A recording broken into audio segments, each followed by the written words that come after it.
လူတိုင်းမှာဒေါင်းတိုင်းဆိုတာရှိရပေါ့နော်စိတ်ကြသွားတဲ့အချိန်ဘာဖြစ်သွားမှန်းမသိတဲ့အချိန်ဒါပေမဲ့ခန္ဓာကိုယ်က energy ကတော့ရှိနေသေးတယ်ဒါပေမဲ့ဘာမှတွေးလို့မရဘူးဘာဆက်လို့ရမှန်းမသိတော့ဘူးအရှိမပျောက်သွားတယ်ဆိုတော့ဒီဒေါင်းတိုင်းကရှိကိုရှိရပေါ့နော်အထူးသဖြင့်အမျိုးသမီးတွေမှာဆိုရင်ပိုဆိုးတယ်ဘာဖြစ်လို့လဲဆိုတော့ယာဒီကလာတိုင်းကိုလာနေတာ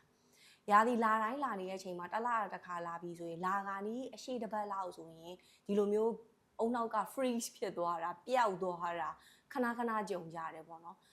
ရှောက်နေတဲ့ဟာယူမဆက်မမြင်တော့တာမျိုးပေါ့ဒါကဒေါင်းတိုင်းကိုရောက်သွားတဲ့အချိန်ပေါ့နော်ဒီဟာလေးကိုအမျိုးသမီးတွေရဲ့ဟော်မုန်းအတက်အကျတွေစိတ်အတက်အကျတွေနဲ့ပတ်သက်ပြီးတော့လည်းပဲဒါရဲ့ဒီစာအုပ်လေးထားမှာလည်းတခါရေးပေးဖို့လေကိုယ့်ရဲ့ menstrual cycle နဲ့ပတ်သက်ပြီးတော့ဓမ္မတာနဲ့ပတ်သက်ပြီးတော့ဘယ်အချိန်မှဆိုရင်စိတ်ကပိုတက်လဲအဲဆိုရင်လုပ်ငန်းဆောင်တာတွေကိုဘယ်အချိန်မှပို့ပြီးတော့ဖိလုပ်လို့ရလဲဘယ်အချိန်မှကကြတော့စိတ်ကြွားပြီးတော့ဘယ်လိုမျိုး rest လုပ်လို့ရတဲ့အနေထားလဲဆိုတာကိုလည်းဒါပြောပြထားတယ်ပေါ့နော်အဲ့ဒီထဲမှာတော့ဒါရေးပူးသေးတယ်ဆိုတော့ဒီဗီဒီယိုမှာကကြတော့တို့ဒီလိုမျိုးဖြစ်လာပြီဆိုရင်ဘယ်လိုဆက်လုပ်ကြမလဲပေါ့နော်မင်္ဂလာပါကျွန်မဒေါက်တာယူရီဖြစ်ပါတယ်အမျိုးသမီးတွေပျော်ရွှင်ချမ်းသာလှပစေဖို့အတွက်အမြဲရှိပေးနေတဲ့လှပရေးရာဆရာဝန်တယောက်လည်းဖြစ်ပါတယ်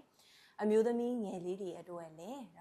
ရုပ်ပိုင်းဆိုင်ရာခန္ဓာကိုယ်အလှပတွေမဟုတ်ဘဲနဲ့ inner beauty အတွက်ကိုပါရည်ရွယ်ထားတဲ့စာအုပ်လေးကိုလည်းပဲမကြခင်ကမှထုတ်ဝေရေးသားထားတဲ့သူလည်းဖြစ်ပါတယ်ရမှာဒီလိုအတွေ့အကြုံကကောင်းခံစားမှုတယ်လာတော်ကြာခံစားဖူးတယ်ပေါ့နော်တကယ်ကကိုယ့်ရဲ့ခန္ဓာကိုယ်ကိုနားမလဲခဲ့တာပေါ့နော်ဘယ်လိုဖြစ်တာလဲဆိုတော့အ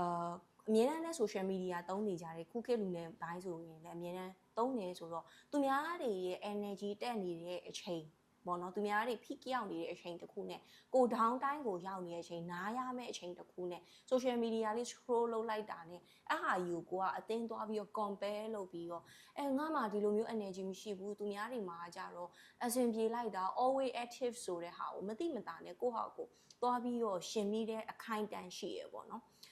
အဲ့ဒီဟာလေးအချိန်တော်ကြာဖြစ်နေခဲ့တယ်ဆိုတာကိုလေကိုဟာကိုလည်းမသိဘူးပေါ့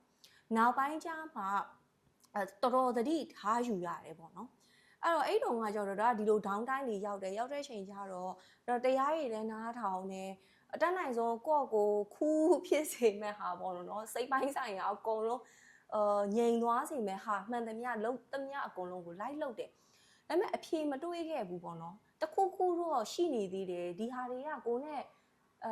အလိုင်းဖြစ်မနေသေးဘူးဆိုတဲ့ခံစားချက်တစ်ခုတော့ကိုယ်မှရှိနေတယ်နောက်ပိုင်းဘယ်ချိန်ကျမှကိုယ်အဆင်ပြေသွားလဲဆိုတော့ကို menstruation လာတိုင်းမှာငါမှာဒေါင်းတိုက်တစ်ခုရှိတယ်ဆိုတဲ့ဟာကိုစပြီးတော့လက်ခံရတာပေါ့အဲ့ဒီဟာကိုစပြီးတော့လက်ခံပြီးတော့ရာသီလာတော့မယ်ဆိုရင်အဲ့ဒီတစ်ပတ်လောက်ကိုအတက်နိုင်ဆုံးကိစ္စတွေကိုလျှော့တယ်အရင် creativity ကိုသုံးရမယ့်အနေအထားတွေမှာဆိုရင်အရှိ3ပတ်လောက်ကို menstruation လာပြီးတာနဲ့အရှိ3ပတ်လောက်ကိုလုပ်တယ်အတက်နိုင်ဆုံးဒီအချိန်ကိုအကောင်းဆုံးသုံးပြီးတော့ညာဒီလာကနီးမလာခင်ဒီတစ်ပတ်မှာဆိုရင်တက်နိုင်ဆုံးကို rest လုပ်တယ်ပေါ့ rest လုပ်တယ်ဆိုတာကြောင့်လုံးဝဘာမှမလုပ်ဘဲနဲ့အဲ့ရပေါ်မှာနေလိုက်တာမျိုးမဟုတ်ပဲနဲ့ဒီအဲ့ဒီတစ်ပတ်ထဲမှာကိုယ့်ကိုပြန်ပြီး reflect လုပ်တာပေါ့နော်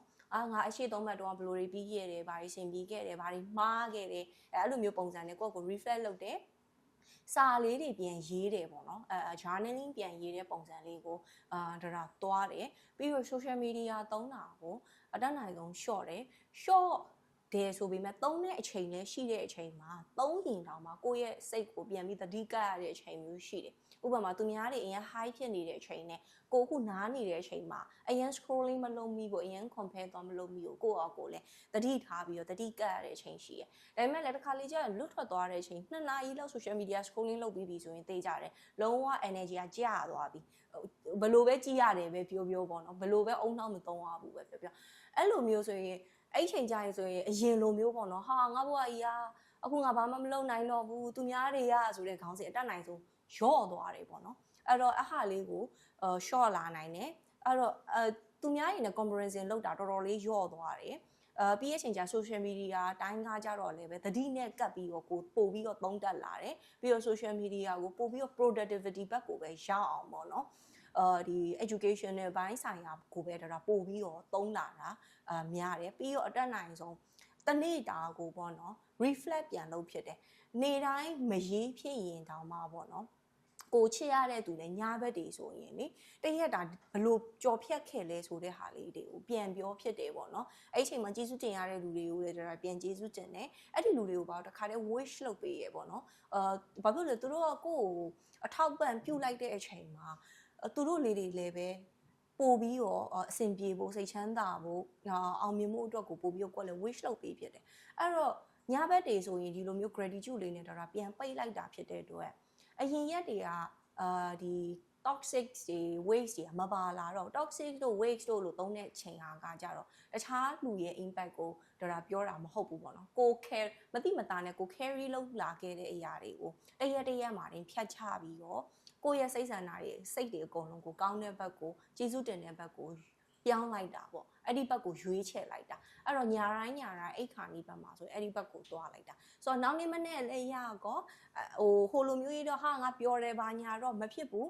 ဒါပေမဲ့လုံးဆရာရှိဟာလေးတွေကိုတစ်ခုပြီးတစ်ခုအရေးကြီးတဲ့ဟာလေးတွေကိုဆက်လုပ်သွားတယ်ပေါ့နော်ဆိုတော့